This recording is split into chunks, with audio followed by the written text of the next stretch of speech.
सबको जोहार। जय जवान, जय आदिवासी, जय भील प्रदेश।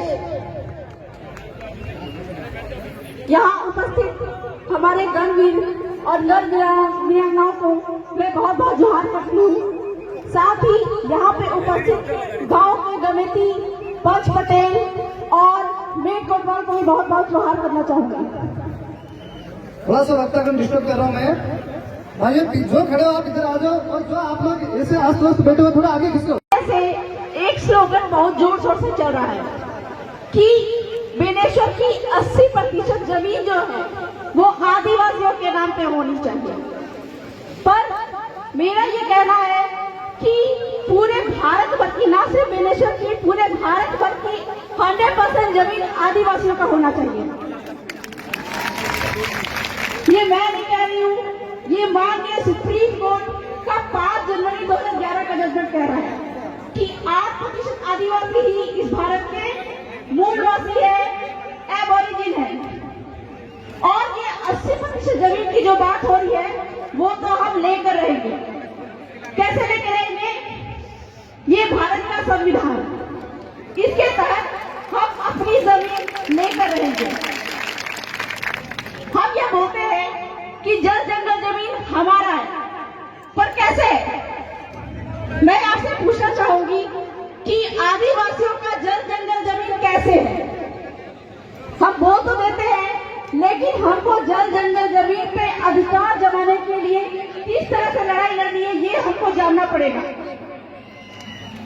कल तक हमारे पुरखे तीर धनुष लेकर निकल जाते थे और अंग्रेजों से लड़ाई लड़कर, और जो अंग्रेजों के जनप्रतिनिधि थे, रजवाड़े थे, उनके साथ में लड़ाई लड़कर उन्होंने हमको जल जंगल जमीन दिलवाया।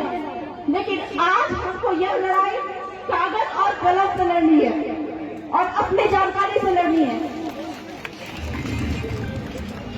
तो यह जो 80% जमीन की जो बात हो रही है, हमको कैसे लेना है? भारत के संविधान में अनुच्छेद 13(3) का उसमें यह लिखा हुआ है कि आदिवासियों की रूढ़ी प्रथा को विधि का बल प्राप्त है। तो यहाँ पे उपस्थित हमारे मेट कोटवाल जो गांव की गमिति है, उनकी वजह से हमको ये हमारी जमीन वापस मिल सकता है। और यह जो बेनेश्वर धाम है, यह कहा जाता है कि यह जमीन जो है आदिवासियों की थी, और यह जमीन आदिवासियों की ही है, यह भारत का संविधान कह रहा है। और माननीय सुप्रीम कोर्ट का जो जजमेंट है, पी गंभीर रेड्डी जजमेंट, उसमें ये कहता है कि आदिवासी क्षेत्र यानी कि 5वीं अनुसूचित क्षेत्र में सारी की सारी जमीन जो है वह आदिवासियों की है, किसी की नहीं है। यहाँ तक कि सरकार जो है, केंद्र सरकार और राज्य सरकार, वह भी एक व्यक्ति है और उसकी 1 इंच जमीन भी आदिवासी क्षेत्र में नहीं है। यह जजमेंट सुप्रीम कोर्ट का समता जजमेंट कह रहा है। तो इस प्रकार से जब गैर आदिवासियों की या फिर सरकार की 1 इंच जमीन भी यहाँ पे नहीं है, तो फिर ये बेनेश्वर धाम पे गैर आदिवासियों का कब्जा क्यों है? यहाँ पे आदिवासियों का कब्जा क्यों नहीं है? यहाँ तक कि यहाँ पे आदिवासियों का कब्जा होना चाहिए और यहाँ का ट्रस्टी जो है वो हमारे आदिवासियों को ही बनाया जाना चाहिए। तो इस जमीन पर हमको कब्जा कैसे जमाना है? संविधान के तहत, कानून के तहत हमको कब्जा कैसे जमाना है? सुप्रीम कोर्ट ने तो बोल दिया कि सारी की सारी जो 5वीं क्षेत्र की जो जमीन है वह आदिवासियों की है। तो हमारे जो पटेल गमिति है, उनके द्वारा हम इस यहाँ के पूरे, मैं ये जानना चाहूंगी कि ये जो जमीन है बेनेश्वर की, यहाँ पर एक जो है हमारे पुरखे होते थे जिसको कहते हैं खून, उनके द्वारा यह पूरा का पूरा क्षेत्र बसाया गया होगा। जानकारी लिया तो मालूम चला कि यहाँ पे कटारा गोत्र के लोग यहाँ पे सर्वप्रथम आए थे। और ये जो गांव है नवा गांव, यह गांव जो है कटारा गोत्र के द्वारा बसाया गया था। इस प्रकार से जब हमारे बाप दादा यहाँ पे आए थे, कटारा गोत्र के आए थे, इस प्रकार से नदी, पहाड़, जंगल आदि का सीमाना तय करके ये गांव को तय किया था। और आपको यह जमीन कहाँ से मिलती है? यह जो जमीन हमको मिलती है वह बाप के बाप के बाप के बाप से मिलती है। आज भी वंशावली में हमारे बाप के बाप का नाम लिखा हुआ होता है।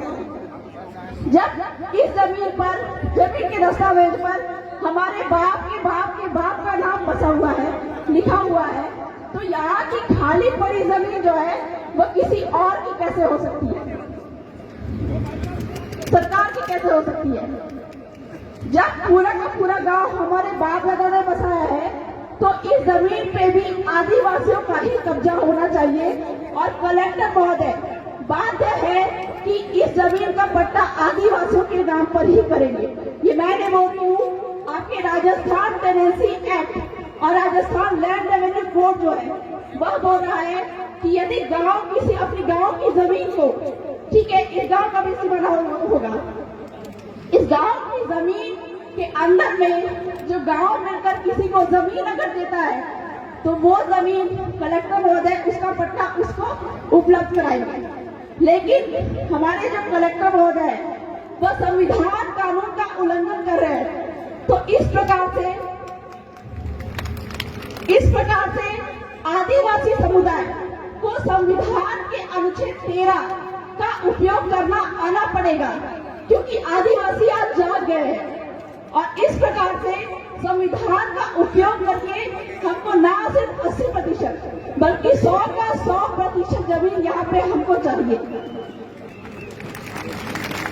साथ ही साथ जो सुप्रीम कोर्ट का संता जजमेंट है वह क्या कहता है कि यदि सरकार भी यहाँ पे जमीन लेती है तो वह उसकी ट्रस्टी रहेगी। और हमारी मांग ये है, क्योंकि पूरा का पूरा जमीन जो है संविधान कानून के तहत ये पूरा का पूरा जमीन जो है वह आदिवासियों की है। तो इस प्रकार से बेनेश्वर धाम का ट्रस्टी यहाँ के मूल मालिक को ही बनाया जाना चाहिए, ताकि जितना भी रेवेन्यू है, जितना भी यहाँ पे कमाई है वह हमारे आदिवासियों को मिलना चाहिए।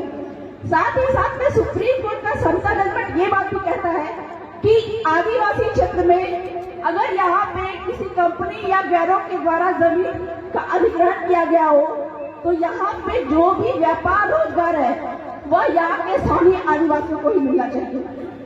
तो इस प्रकार से अगर कलेक्टर महोदय यहाँ के स्थानीय व्यापार रोजगार के लिए आदिवासियों को नियुक्त नहीं करते तो इस प्रकार से कलेक्टर महोदय भी संविधान का उल्लंघन करते हैं। और इस वजह से संविधान का उल्लंघन करने की वजह से हमको उनको वोट पे लेकर जाना पड़ेगा।